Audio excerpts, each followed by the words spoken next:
we will have Beaky versus Troubleshooter. Beaky also driven by Ethan, so I'll have to run and grab those. And Troubleshooter also driven by Travis. So these guys get to face off against each other again, but this time with smaller robots. So Ethan has Beaky over in the red corner here.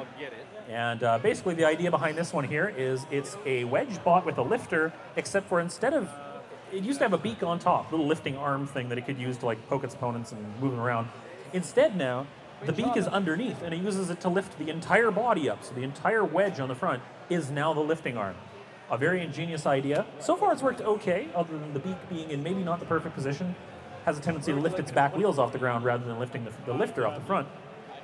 And then in the blue corner there, Travis has Troubleshooter. This one earlier on, unfortunately, burnt out one of the motor controllers, and so as a result, he's had to get rid of the spinning weapon. And now he's just got a big blade on the front. But nonetheless, it's still able to be an effective little pusher, and that blade is long enough that it can get in the middle of an opponent, jam up any weapons they might have, and direct them around the arena. Do we have 3 judges? Where's the third? Nathan, ready for judging?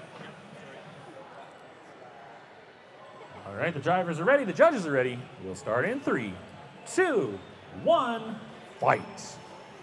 And quickly out they go here. Beaky trying to get underneath of Troubleshooter. Wants to flip him over as best as he can. And Troubleshooter, oh, look, interesting, okay.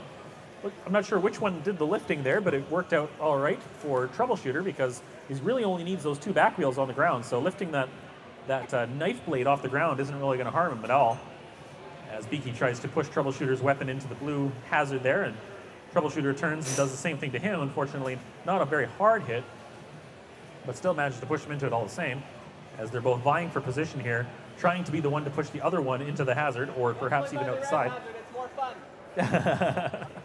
Ethan calling for them to do a switch and go to the red hazard, as Beaky goes bouncing off of that red hazard all the way over to the blue corner. As we get into the smaller weight classes here, the hazards don't get any less dangerous. In fact, even more so, because they're just that much bigger compared to the robots. So all it takes is one good grab, and it can toss you clean across the arena. This one here is all about the driving, and both of these guys are very experienced drivers. You can tell because they're actually able to face each other and to push each other around and constantly be in this pushing match. If not for the experience they have driving, they would basically just be circling around aimlessly. As Beaky gets underneath Troubleshooter, tries to get a quick push to the blue side, but unfortunately slips off. Beaky now up on top of that wedge blade thing on Troubleshooter.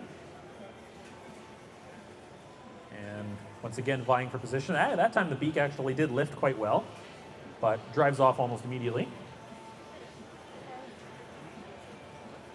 Beaky getting underneath Travis's Troubleshooter once again here, trying to push him to the red side, but you'll see that right there. Beaky did have him lined up very well, but Travis was making sure to control part of the direction because he's turned sideways, so he can drive himself sideways and away from that push-out. Now the weapon of Travis is like half stuck in Beaky's lifter time things, which he was almost able to use to push him around. Now high-sided on Beaky.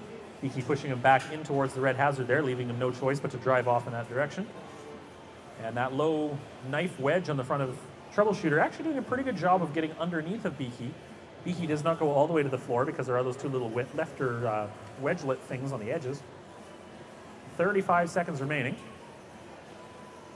Once again, a very tense pushing match here. They're not just butting heads, but they're really dancing around each other, trying to get that one big strike that is going to be the one to push them on the outside edge, and especially as they're in front of that blue hazard there, or the blue push-out, I should say. One quick move, and one of them could go out, whether they intended to be the one to push in that direction or not. 13 seconds still going.